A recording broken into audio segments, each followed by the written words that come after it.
For Palestinians in Gaza and the West Bank, life is not a series of days, but a collection of moments lived under a constant shadow. It is a reality where the simple act of waking up is a victory against the odds. The air itself feels heavy with tension, a mix of sea salt, dust from rubble, and the ever-present fear of what the next hour might bring. Every morning, families look at each other, a silent prayer passing between them, hoping they will all be together by nightfall. This is not an exaggeration.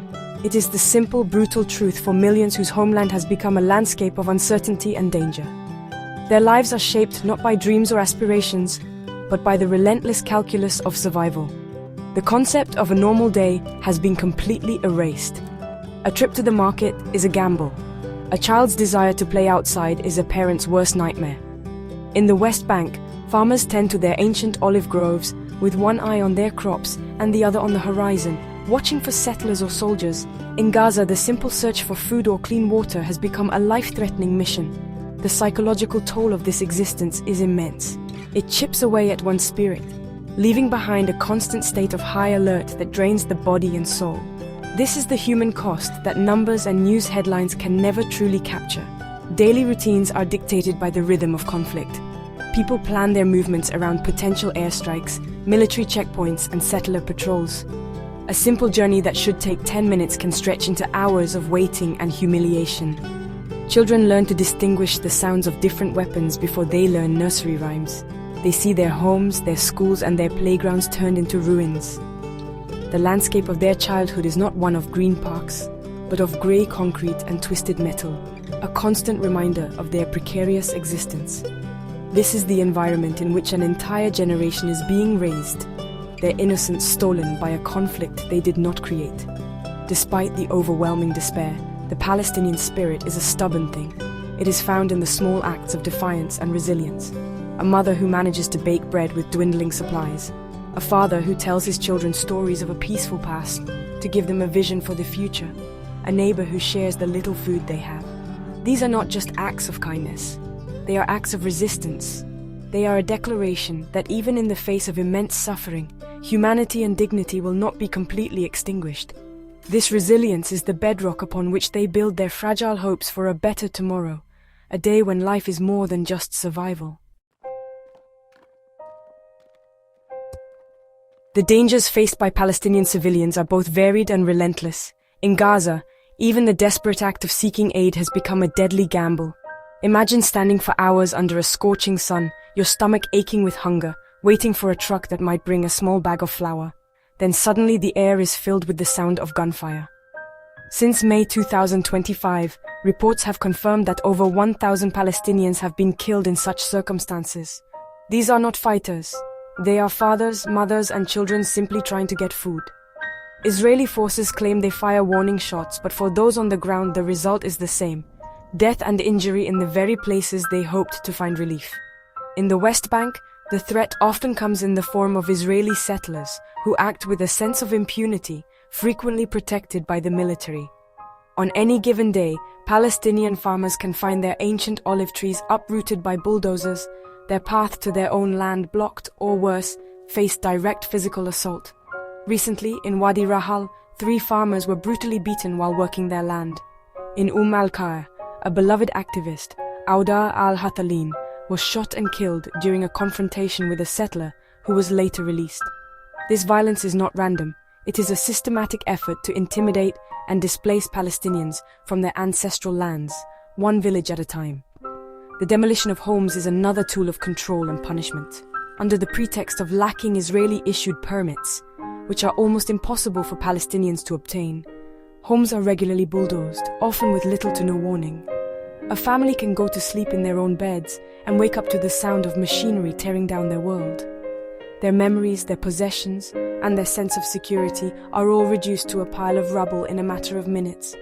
This is a collective punishment that leaves families homeless and traumatized, forced to scatter and seek shelter with relatives or in makeshift tents, their lives irrevocably shattered by a bureaucratic decision enforced with brutal efficiency.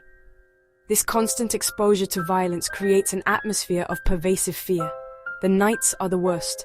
The sound of military vehicles approaching a village like al-Khair sends a wave of terror through every home. Residents lie awake, listening, wondering whose door will be broken down next, who will be arrested or harmed. "It's like a horror," one resident said. "We don't know who will be next.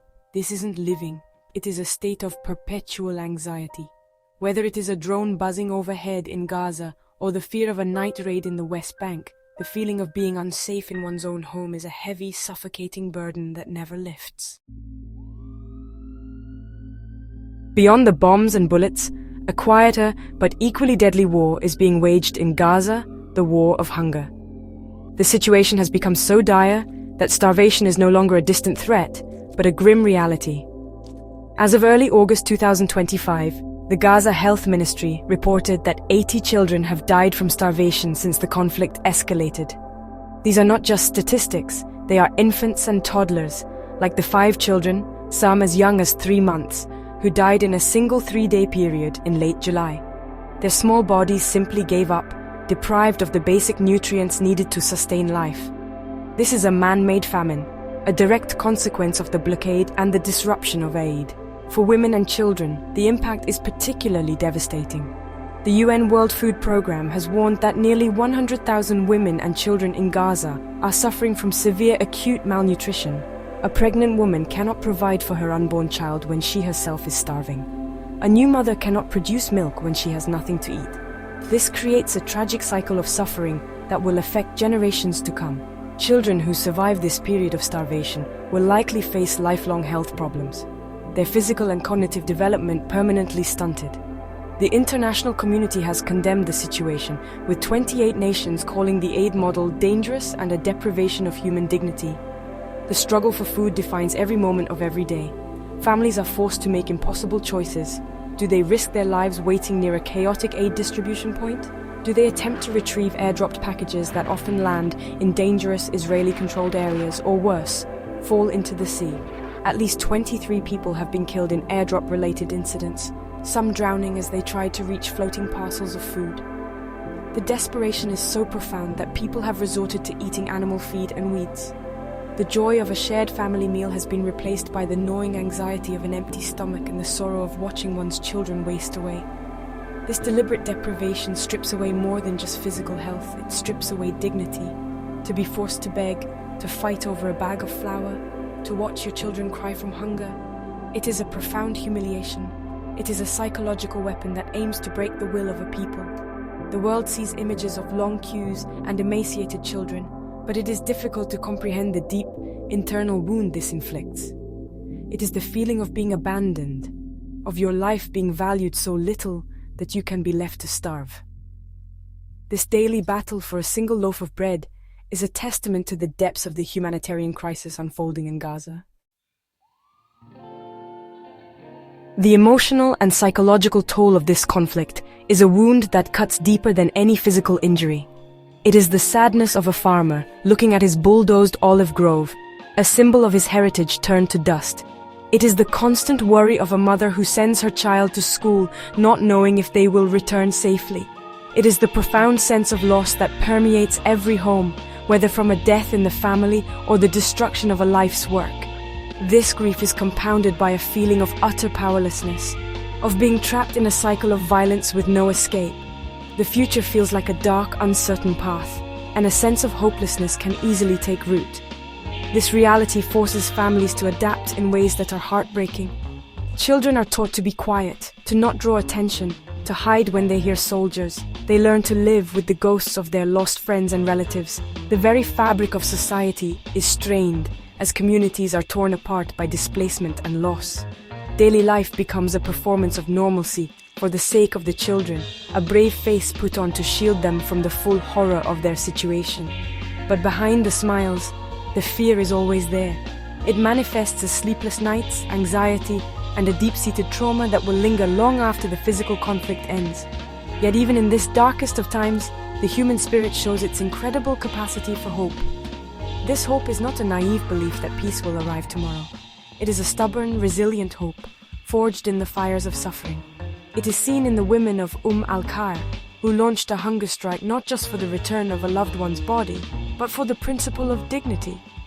It is seen in the volunteers who risk their lives to pull survivors from the rubble, in the doctors who work tirelessly in overflowing hospitals with no supplies, and in the teachers who gather children in tents to give them a semblance of an education. This hope is a quiet, powerful act of resistance. It is the belief that their stories matter, that their lives have value, and that their children deserve a future free from fear and oppression. They continue to dream of a day when they can live in safety and peace in their own land, when the sound of children playing will replace the sound of explosions. They hold on to the hope that the world will not just watch, but act, to bring about a just and lasting peace. It is this enduring hope for a life of dignity, for safety, for a simple, normal life, that fuels their struggle to survive another day.